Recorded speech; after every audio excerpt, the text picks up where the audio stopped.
नमस्कार दोस्तों, पीएमसी हिंदी की परिवर्तन श्रृंखला में आपका एक बार फिर से स्वागत है। और हम जो पुस्तक पढ़ रहे हैं आजकल उसका नाम है विजडम ऑफ डॉल्फिन। लेखिका है इलोना सेल्के। तो इसके पहले वाले एपिसोड में हमने फ्रेंड्स सुना कि डॉल्फिन्स जो हैं वो किस तरह से आपको एक खुली किताब की तरह इमोशनली, मेंटली, आपकी फील्ड को, आपके फिजिकल बॉडी को, सब चीज़ को पढ़ सकती हैं। और न केवल पढ़ सकती हैं, उनका साथ हमारे लिए कितना लाभदायक है। व्यक्ति उनके साथ रहकर ही कितना आनंद को महसूस करता है अंदर से।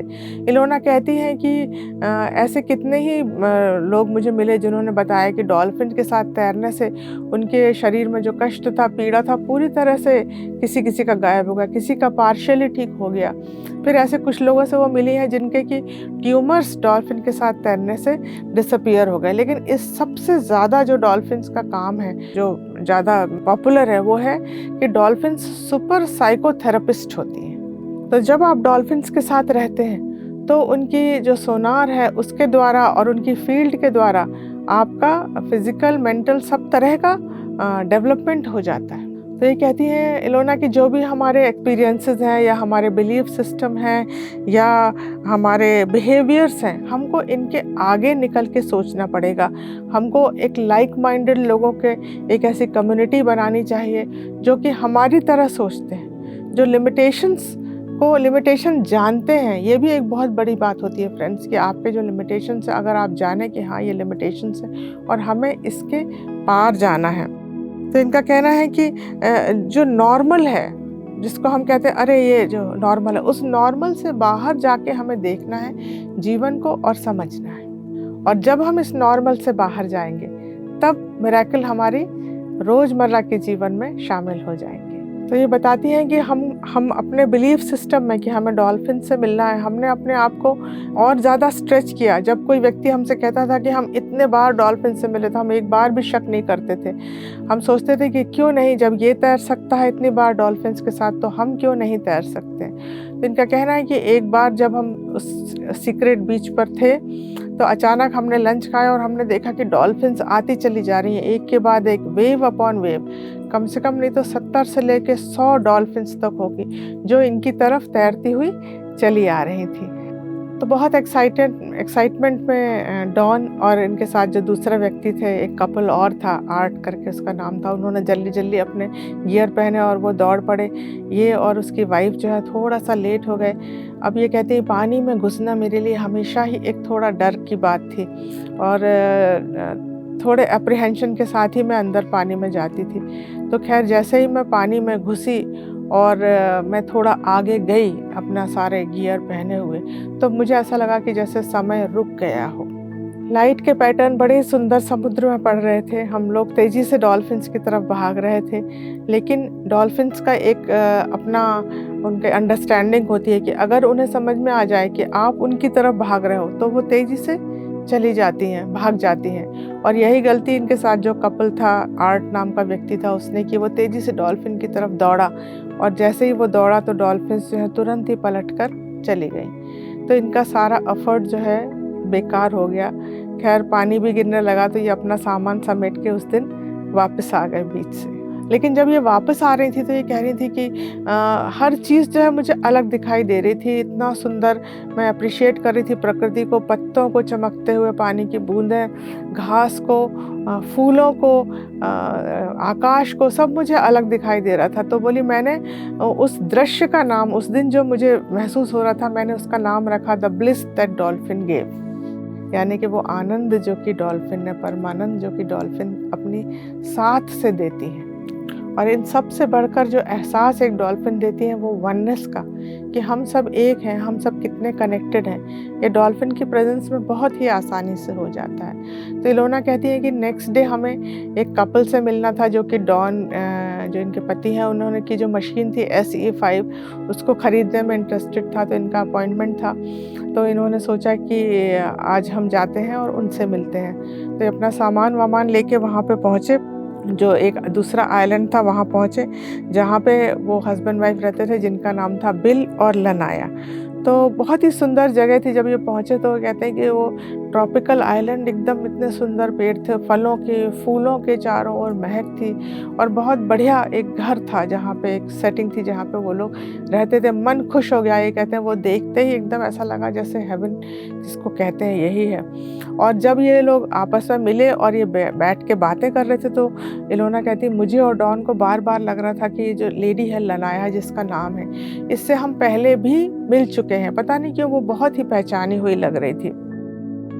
और उसके बाद बोले, थोड़ी देर बात करने के बाद ये रहस्य खुला कि वो लेडी लनाया जिसका कि नाम पहले लिंडा था, करीब 1 साल पहले इनसे मिलने आई थी और अभी वो प्रेग्नेंट थी और बिल उसका हस्बैंड था। लेकिन 1 साल पहले जब वो इनसे मिलने आई थी, वो जिस व्यक्ति के साथ आई थी वो व्यक्ति भी ऐसी 5 मशीन खरीदने में इंटरेस्टेड था। तो जब डॉन और वो व्यक्ति आपस में बातें कर रहे थे तो इलोना कहती है मैंने लिंडा से कहा चलो हम बाहर चल के झूले पे बैठते हैं। तो इलोना कहती है कि 1 साल पहले का उसका व्यक्तित्व तो मुझे याद है। वो बहुत निराश थी, वो बहुत डाउन ट्रॉडन, गिरी हुई महसूस कर रही थी और ऐसा लग रहा था उसकी बातों से कि उसके जीवन में कोई खुशी नहीं है। उसका जो पार्टनर, जो व्यक्ति था, बहुत ही अनरिलायबल था, कुछ भी काम नहीं करता था, उसकी कोई कमाई नहीं थी और जीवन में आगे बढ़ने का उसको कुछ भी साधन समझ में नहीं आ रहा था।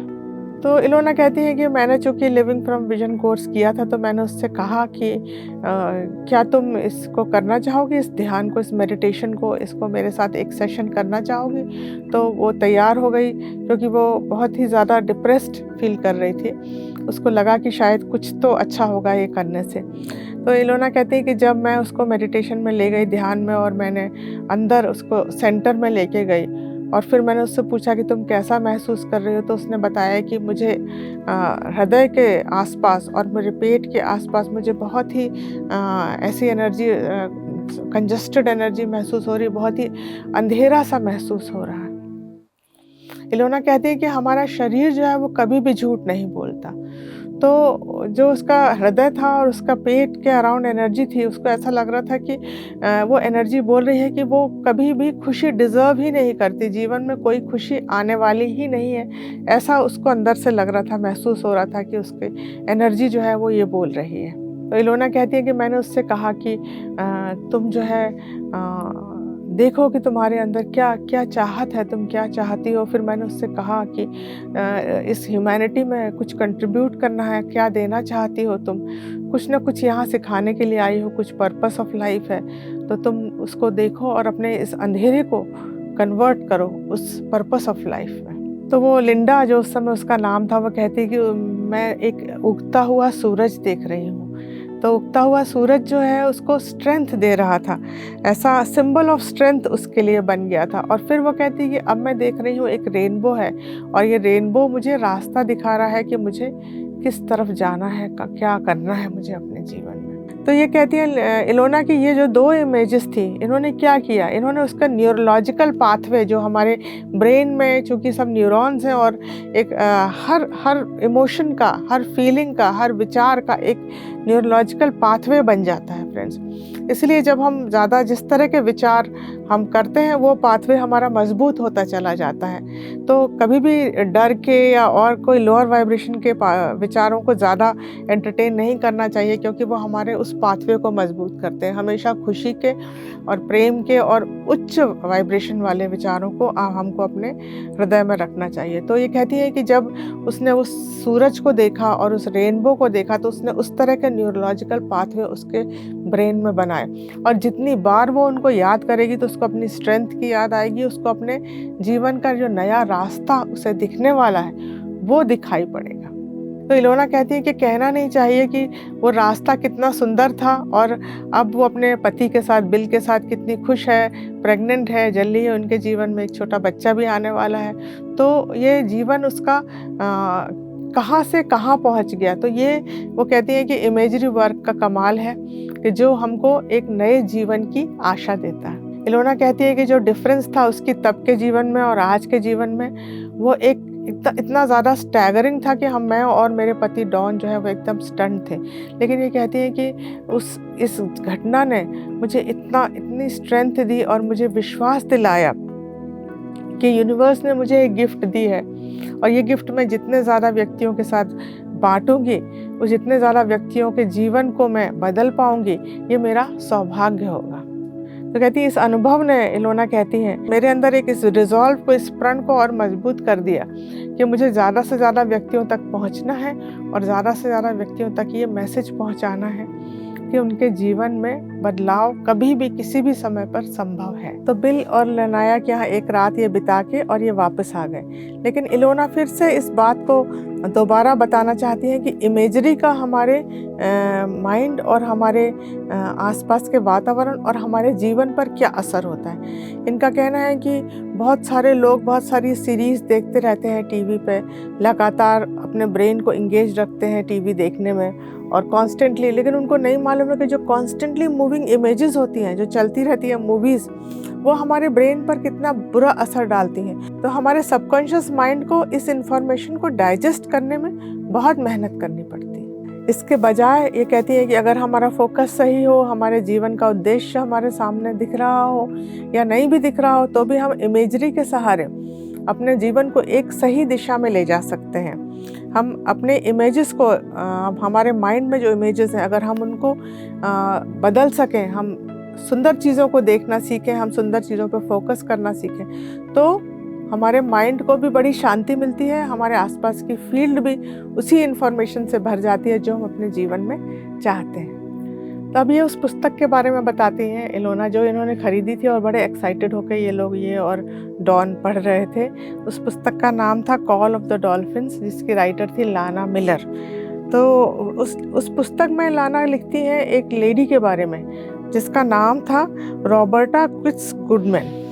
और वो लेडी जो है वो एक डॉल्फिन रिसर्चर थी जो कि कैप्टिव डॉल्फिन्स के साथ काम कर रही थी, क्योंकि जब डॉल्फिन्स को आप बहुत दिन तक पॉन्ड में रखते हैं, कैप्टिव रखते हैं, तो उनको जब सी में छोड़ना पड़ता तो उनको उसकी ट्रेनिंग देनी पड़ती, क्योंकि वो भूल जाती हैं कि किस तरह से शिकार करना भी भूल जाती हैं, सी में किस तरह का जीवन है ये उनको सीखना पड़ता है दोबारा से। तो वो रॉबर्टा जो है वो इस तरह के डॉल्फिन से काम कर रही थी और उनके कुछ अनुभव इलोना ने बताए हैं जो मैं आपके साथ साझा करती हूँ। तो ये बताती हैं कि रॉबर्टा के मन में एक बार आया कि जो हम सुनते हैं कि टेलीपैथी होती है डॉल्फिन्स के साथ, तो इन्होंने एक इमेज भेजी। एक डॉल्फिन था जो उसको, और वो इमेज थी एक आधा हार्ट और पानी निकलता हुआ फाउंटेन जैसा, और उसके बाद उन्होंने भेजी पत्ती और एक डॉट। ये 4 इमेज उन्होंने भेजी रात को और बैठ के ध्यान में। और दूसरे दिन वो जब उसमें पहुंची उस टैंक के पास, तो जो कि उनका फ्रेंड बन चुका था दौड़ता हुआ आया और उसने दौड़ के पानी में आधा हार्ट बनाया पहले। उसके बाद उसने क्या किया कि अपने उससे ऊपर जो होल होता उससे एकदम फुर्र से पानी निकाला, जो इन्होंने फाउंटेन इमेजिन किया था। और उसके बाद उसने अपनी पूंछ को ऐसे हिलाया जो कि पत्ती के शेप में थी, और उसके बाद उसने एक गोला बनाया और उसमें अपनी चोंच निकाली डॉट दिखाने के लिए। तो ये कहती है कि रॉबर्टा हतप्रभ रह गई कि कितना तेज़ी से उसने ये सारी बातें, मतलब उसके पास इन्फॉर्मेशन थी और वो वेट कर रहा था कि मैं आऊँ तो वो मुझे बताए कि तुम्हारी भेजी हुई सारी इमेजेस मुझे मिल गई हैं। तो इलोना कहती हैं कि ये सब बातें जब मैंने पढ़ी और ख़ासकर मेरे डॉल्फिन ड्रीम्स और जिस तरह से मैंने डॉल्फिन्स के साथ कम्युनिकेट किया, तो उससे मेरे अंदर एक विचार आया कि उनका कहना है कि ये जो जीवन है ये क्या है, और क्या ये सब कुछ जो मैंने अभी तक सुना और देखा, क्या ये इम्प्लाई करता है कि एक और दुनिया एग्जिस्ट करती है इस 3D दुनिया से अलग, इस 3D दुनिया से परे जिसमें हम रहते हैं। क्योंकि वो दुनिया इनविजिबल है और हमें दिखाई नहीं पड़ती, इसलिए हम सोचते हैं कि वो दुनिया नहीं है, लेकिन वो दुनिया इस दुनिया से ज़्यादा वास्तविक है, ज़्यादा रियल है। हमारी एग्जिस्टेंस वहाँ कहीं ज़्यादा है। इलोना कहती है कि यहाँ पर मल्टीपल डायमेंशंस हैं। हमने तो केवल 3D ही देखा है, लेकिन और बहुत सारे डायमेंशंस हैं जहाँ पे हम डेली रहते हैं और मूव करते रहते हैं। हम एक डायमेंशन में जाते हैं, वापस आते हैं। हम किसी विशेष परिस्थिति में होते हैं या हम ध्यान में होते हैं, कई बार हम दूसरे डायमेंशंस में चले जाते हैं, हमें पता ही नहीं चलता और हम सोचते हैं कि ये सब हमारा इमेजिनेशन था। तो इलोना कहती है कि डॉल्फिन्स 2 कन्वर्सेशन एक साथ कर सकती हैं। एक तो अपने सामने किसी डॉल्फिन से, किसी और व्यक्ति से, और दूसरा दूर समुद्र में कहीं किसी दूसरी डॉल्फिन से। तो एक साथ वो 2 लोगों से बात कर सकती हैं। उनके ब्रेन्स इतने डेवलप हैं और साथ ही उनके लिए दूरी कोई भी मायने नहीं रखती, क्योंकि उनका नेटवर्क ग्लोबल है। मतलब एक डॉल्फिन पूरे ग्लोब में, पूरे अर्थ में कभी भी किसी भी डॉल्फिन के साथ कम्युनिकेट कर सकती है, व्हेल के साथ, क्योंकि ये कैटेशियन फैमिली एक ही फैमिली को बिलोंग करती है। इलोना कहती है कि एक स्पीशीज कम से कम हम जानते हैं जो कि धरती पे है, जिनका कि इतना सोफिस्टिकेटेड नर्वस सिस्टम, इतना डेवलप्ड नर्वस सिस्टम है कि वो दूसरे रियल्म्स तक आसानी से आना जाना कर सकती है। इसके साथ ही इलोना कहती है कि हम वापस आ गए अपने घर, और वापस आने के बाद बोले हम दोनों ही अपने कामों में बहुत ज़्यादा व्यस्त हो गए। मुझे इलोना कहती है बहुत ज़्यादा एक क्लियर मैसेज मिला ड्रीम में कि मुझे एक गाइडेड इमेजरी मेडिटेशन बनाना है, जो कि डॉल्फिन्स ने मुझे जो गाइड किया था। तो मैं उसको बनाने में बिज़ी हो गई, और मेरे हस्बैंड जो हैं वो अपने काम में बिज़ी हो गए। और ये पुस्तक जो लाना मिलर की ये पढ़ रही थी, कॉल ऑफ द डॉल्फिन्स, तो उसमें एक दिन अचानक ये अपने ड्राइंग रूम में बैठी पढ़ रही थी, और इन्होंने पढ़ा कि लाना लिखती हैं कि वो एक बार एरिज़ोना डेज़र्ट में गई थी एक रिट्रीट करने के लिए, और जो लेडी रिट्रीट करा रही थी उसने उनको जो मेडिटेशन कराया, वो मेडिटेशन में वो उनसे कहती है कि आप अपने आप को देखिए समुद्र में खड़ा हुआ, और डॉल्फिन आती है और आपके पैर के अंगूठे को छूती है, और आपके अंदर बिजली कौन जाती है, और वो आपके पैरों से और आपके स्पाइन से होते हुए शरीर के ऊपर से बाहर निकल जाती है। तो ये पढ़ के बोली मैं चौंक गई, और मैं उठ के एकदम बैठ गई, क्योंकि ये अनुभव तो मेरा अनुभव था, तो ये इनको अनुभव कैसे हो सकता है, ये मेरे मन में प्रश्न आए। तो क्या ये डॉल्फिन्स का तरीका था लोगों को इनिशिएट करने का? क्या ये डॉल्फिन्स अक्सर करती थी? बोले ये प्रश्न मेरे मन में उठा, और मैंने सोचा कि शायद ये डॉल्फिन्स वाकई में ऐसा होता होगा, क्योंकि ये जब तक ये अनुभव किसी के माइंड में मतलब अपने आप नहीं बना सकता, जब तक किसी ने ये अनुभव किया नहीं है, वो व्यक्ति इस तरह से नहीं लिख सकता। तो शायद डॉल्फिन्स व्यक्तियों को इसी तरह से इनिशिएट करती होंगी। तो इलोना कहती है कि ये शायद एक्सपीरियंस, ये आर्च टिपिकल एक्सपीरियंस है जो कि बहुत लोगों को होता होगा, लेकिन फिर ये इन्होंने सोचा कि अब मुझे ध्यान करके डॉल्फिन से फिर से कनेक्ट करना है। तो इन्होंने आंखें बंद की और डॉल्फिन के साथ कनेक्ट करने की कोशिश की, ध्यान में गई। ये कहती है कि अब तक जीवन में मेरे जो कुछ हुआ था, तो अब मुझे समझ में आ गया कि जिसको भी मैं सोचती हूँ कि इमेजरी है या मैं इमेजरी कर रही हूँ, वो एक्चुअली वास्तविकता में हो रहा है। तो जब इन्होंने आंखें बंद की और डॉल्फिन के साथ कनेक्ट किया, तो इनको एक मैसेज सुनाई दिया, जो डॉल्फिन ने उनसे कहा कि जैसा इस लेडी ने लिखा है अपने अनुभव में, वैसा ही तुम भी अपने अनुभव का एक ध्यान मेडिटेशन का टेप बनाओ और लोगों को मैं उसको स्प्रेड करूं। उसके बाद डॉल्फिन्स ने इनसे कहा कि लोगों में इससे जागृति आएगी कि जो भी चाहे वो डॉल्फिन्स से कनेक्ट हो सकता है। ऐसा डॉल्फिन्स ने उनसे कहा, हम लोग ओपन हैं, तो हमारे साथ जो भी कनेक्ट करना चाहे वो इस मेडिटेशन के द्वारा कनेक्ट हो पाएगा। और इलोना कहती है कि इसको करने के बाद मुझे एक चीज़ और भी बहुत ज़्यादा क्लियर हो गई, क्योंकि मैं अपने पर्सनल एक्सपीरियंसेस बाहर ज़्यादा शेयर नहीं करती थी और बुक्स में लिखना तो बहुत ही दूर की बात थी। तो जब डॉल्फिन्स ने मुझे ये गाइड किया कि मुझे ऐसा करना है, तब मेरा बिलीफ सिस्टम जो था एकदम, ये मैंने उसको छोड़ दिया और मैंने सोचा कि मुझे अपने अनुभव सभी के साथ शेयर करना है। तो इलोना कहती है कि जब मैंने सोचा कि जब डॉल्फिन आइडिया दे ही रही हैं कि मैं इस तरह का एक टेप बनाऊं, तो मैंने उनसे पूछा कि क्या कुछ स्पेशल है जो आप चाहती हो कि मैं इस टेप में इंक्लूड करूं।